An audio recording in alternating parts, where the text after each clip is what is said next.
Hola, mucho gusto. Mi nombre es Juliani Cariaga Morales, alumna del primer semestre Grupo A de la licenciatura Enseñanza y Aprendizaje en Telesecundaria de la Escuela Normal Superior del Estado de Puebla.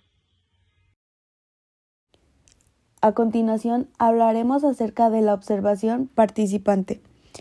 Nos dice que es una técnica de observación utilizada en las ciencias sociales, en donde el investigador comparte con los investigados su contexto, experiencia y vida cotidiana, para conocer directamente toda la información que poseen los sujetos de estudio sobre su propia realidad, o sea, conocer la vida de un grupo desde el interior del mismo.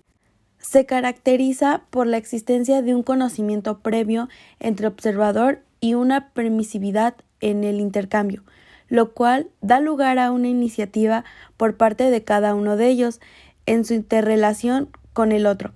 El observador puede dirigirse al observador y el observador al observado, en una posición de mayor cercanía psicológica, pero un nivel de participación baja o nulo. La observación participante se refiere a una práctica que consiste en vivir entre la gente que uno estudia, llegar a conocerlos, a conocer su lenguaje y sus formas de vida a través de una intrusa y continuada interacción con ellos en la vida diaria.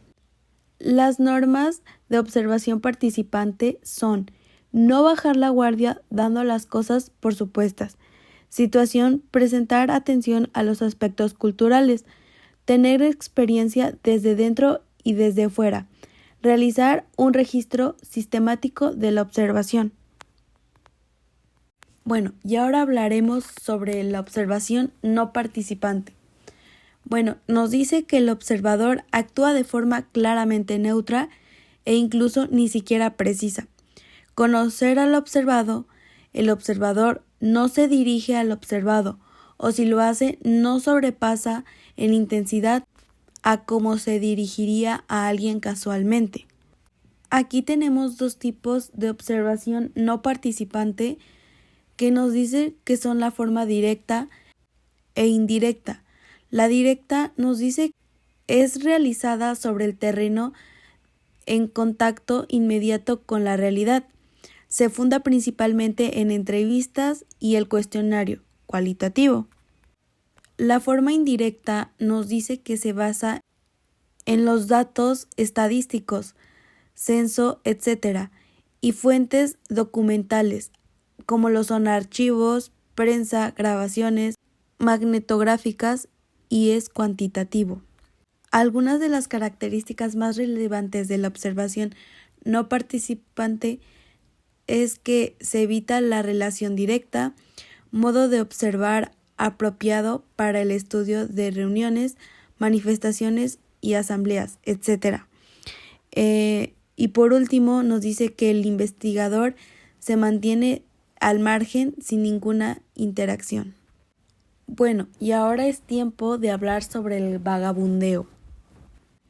Es un proceso para iniciar los contactos informales en el campo de cara a obtener una representación vívida de la población que va a ser objeto de estudio.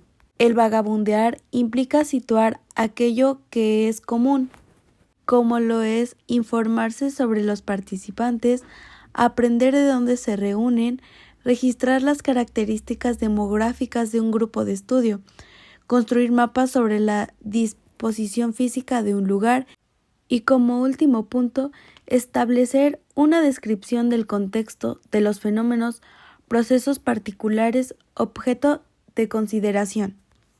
Y ahora tenemos a la entrevista estructurada, llamada también formal o estandarizada. Se caracteriza principalmente por estar rígidamente estandarizada.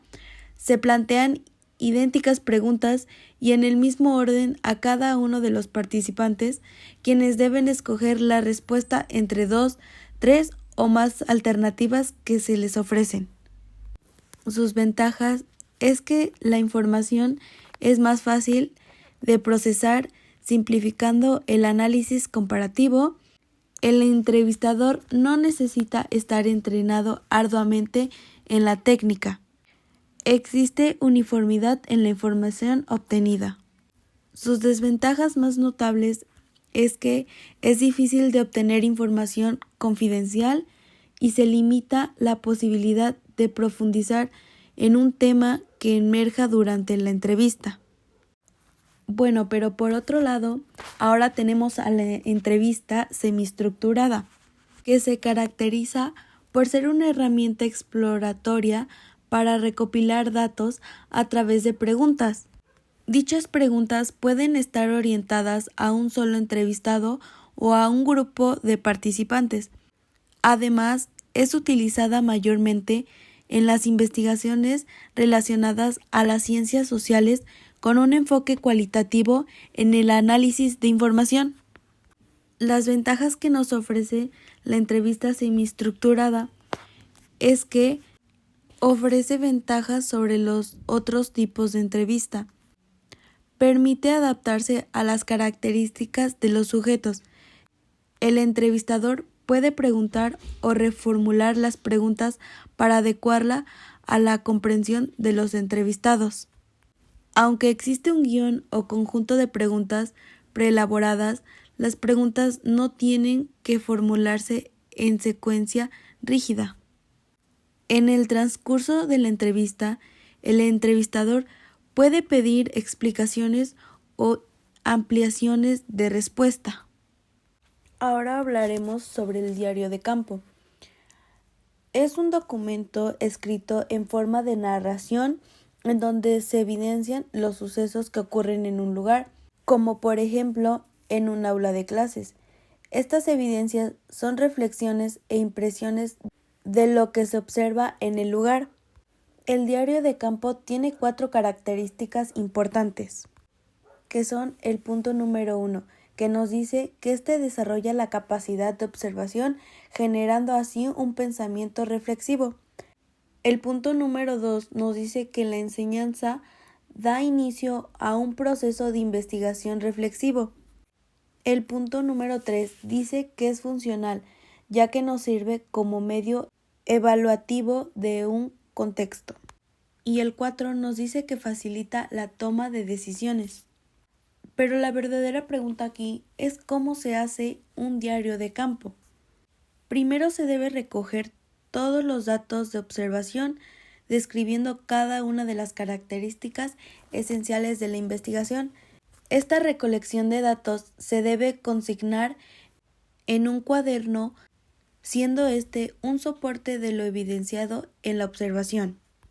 Lo segundo que se debe de hacer es realizar una observación general, escribiendo el día y hora del momento de la observación.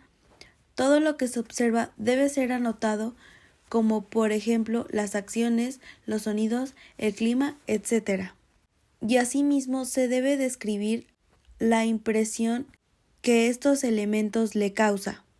El cuaderno o diario de campo se debe llevar en 2 partes. En la primera parte se anotan las observaciones realizadas.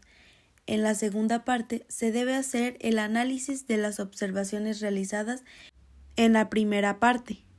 El diario de campo se debe realizar durante todo el periodo de la observación.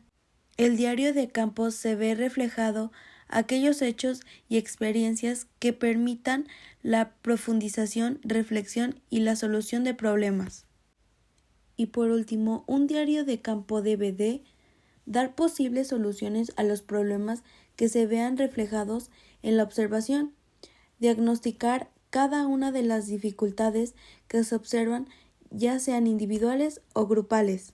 También es muy importante tener en cuenta que el diario de campo debe ser confidencial y que se deben establecer objetivos del por qué realizar un diario de campo. Y sin más que decir, como último punto, estaré dejando las referencias bibliográficas donde alguna de esta información compartida fue encontrada. Sin más que decir, me despido y muchas gracias por la atención prestada y por llegar al final de este video.